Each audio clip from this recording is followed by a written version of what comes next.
Carlsen Nakamura, the other top clash of the day. Now this was a bit of a classic. We saw yesterday how Carlsen played a really insipid variation against Anand's Najdorf. There was maybe a bit too much respect there. But today he played something different. So Nakamura was up for a fight. I think he can see that Carlsen maybe isn't on the best form, and so he also played the Najdorf. Now yesterday Carlsen played G3 against Anand and got nothing out of the opening. Today he played Bishop E2, which is also a very modest move, but it really delays, normally it delays the really critical struggle until later on in the game. And well, this was the game continuation, E5, Bishop E3, and this system was really introduced or perfected by players like Geller in the 1950s and 1960s, and Geller was then the second of Anatoly Karpov, and Anatoly Karpov honed this system with white into a very, very dangerous system, playing positionally. Here, now I don't know what happened. We'll have to ask Nakamura what happened. Nakamura played castles. Now I've been playing the Najdorf variation for years and years as black, and I know that this move is inaccurate. It's an inaccuracy. Basically, I learned through bitter experience, I should say, that Bishop E6 is the best move. JG Burgess says Nakamura didn't heed your advice in winning with the Najdorf. Page 47. Was he duly punished? He was punished, as we're about to see. Okay, I think that black should play Bishop E2 in this position. No, excuse me, Bishop E6 in this position. It's been a long day, folks. I'm tongue-tied. The point is, you delay castling, and also you protect the D5 square. Now, how is this relevant? Well, if white castles, then you castle, and we're back to something normal. But the point is, if white wants to lash out very early with G4, then you counter in the middle of the board with D5. So for example, takes, and bishop takes, you're actually attacking the rook, and white has less than nothing in this position. You develop your knight, already very pleasant for black. This pawn is dreadful on G4. What is it doing? It's attacking nothing. So basically white simply cannot contemplate G4 in this position. So you have to castle, and then black castles, and then you get on with this very positional struggle. Instead of Bishop E6, Nakamura castled immediately. And this, to my mind, is inaccurate. Now we'll have to find out from Nakamura whether he intended this or whether it was a finger slip, but basically Carlsen seized upon this inaccuracy and played G4. Now in this position it's different. In this position I think this is a very good move. Von Hagen is saying, hello, what's going on here? Well, Von Hagen, I hope I've explained what's going on here. Carlsen is on the attack, and I think this is fully justified. Problem is, this knight is going to get booted back straight away, and there's no knight h5 because of course the bishop can take. Often with the pawn on f3, the knight on h5 will secure black's kingside, but not in this position. The knight is going to have to go back here, which is quite, well, a time-consuming retreat really. Excuse me, just 1 second. Been a long day, my voice has been cracking up already.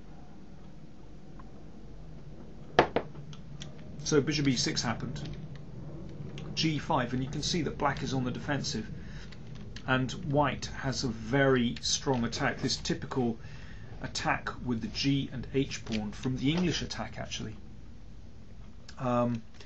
Normally white plays f3 and then g4, etc., but here, well, it's very, very similar actually. Here Carlsen played h4. It's a good move, of course. Having said that, I don't trust Black's system. I should say that some players have played this as Black and managed to defend it, but it's very tricky. I think in practical play it's far easier for White to play than Black. So let me just give you an example of a successful defense, and that was the game Khalifman against Gelfand. And here Gelfand played a very interesting move, a5. I mean, they could have had something like this in the game. Now you give away a big square on b5, but you gain a square. And in this position, Gelfand countered with f5, and it's incredibly sharp, but he managed to survive against Khalifman. And well, so on. It was a sharp position, but they agreed to draw here. I'm going to go back, but I just want to say it's not so clear cut. But a5 is one possible way for Black to play. Okay, Carlsen played h4. I repeat, Black could play a5 here if he wanted to, but Nakamura played in more traditional style with knight b6. Okay, just redeploying. Beneja says, hi, what time do you start? Thanks. Well, we've started. Okay, queen d2. Okay, normal moves. So it's just typical pawn storm, as G3LC notes.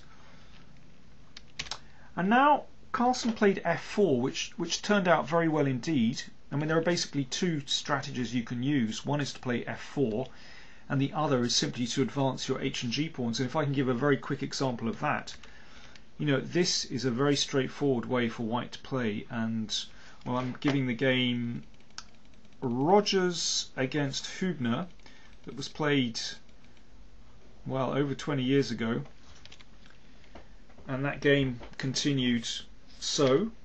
Okay, king b1, always a useful move.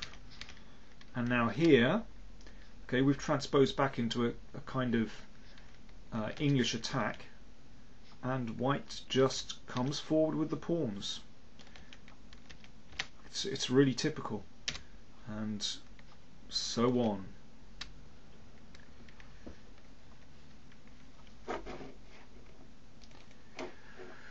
Pad of Matt says, but Nakamura must have seen that casting was wrong. He knows when White can make an avalanche with his pawns on the king side and hasn't any counterplay.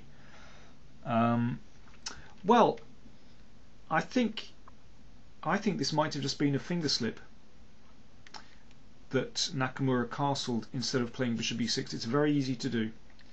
Anyway, this is a typical way for White to play with the h and g pawn attack. And well, you can maybe play through that game if you like. You can see it in the notation window. White has a very straightforward attack, and Ian Rogers won a really beautiful game actually. Let's go back. So that's the other way of playing this position. You don't have to play f4. You can simply castle and advance your h and g pawns down the board. So okay, f4 happened. Still extremely dangerous. I mean, my only qualm with playing like this with f4 is that you do bring Black's knight to this rather good square on e5, but Carlsen dealt with this very well. King b1, always a good move, getting the king off the c file. Now h5.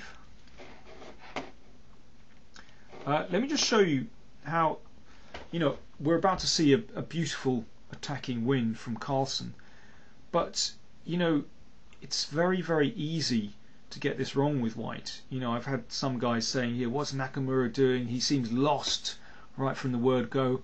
He's far from lost in this position.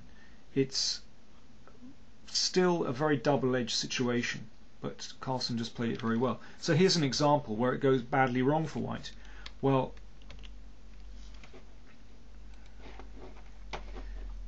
knight d4 was played another game. Carlsen played h5,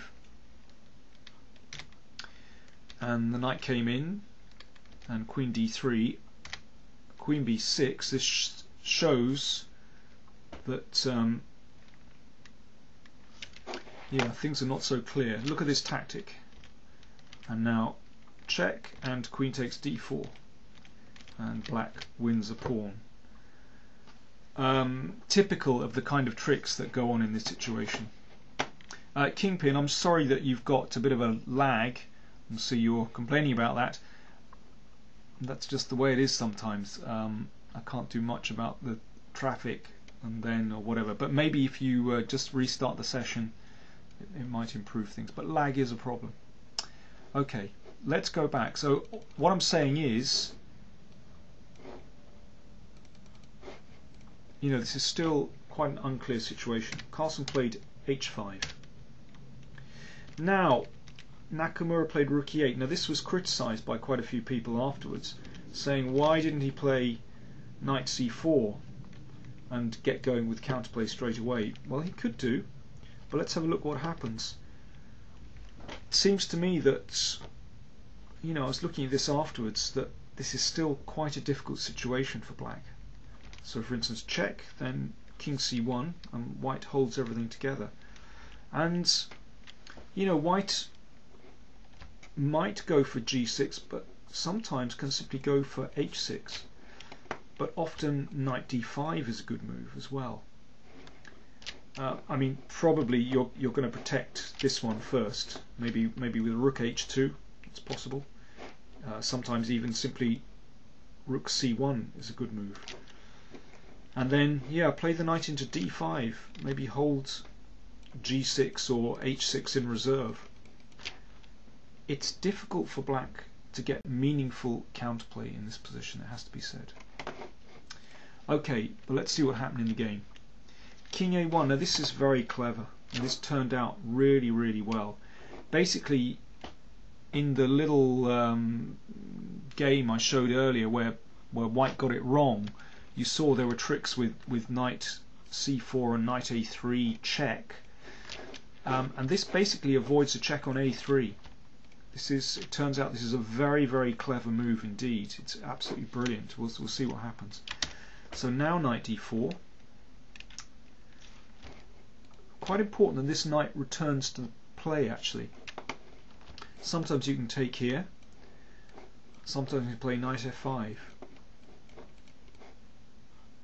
The lad says Carlsen is the bee's knees. I don't know if he's the bee's knees. He might be the cat's pajamas. It's hard to say. You know, Carlsen is in strange form at the moment. You know, we saw him yesterday playing very poorly against Anand, and earlier on the tournament, you know, he lost a game very badly against Giri. Sometimes he just doesn't seem to be there. His focus has gone. But today, well, yeah, he was the bee's knees. He played really well. Okay, let's see what happened.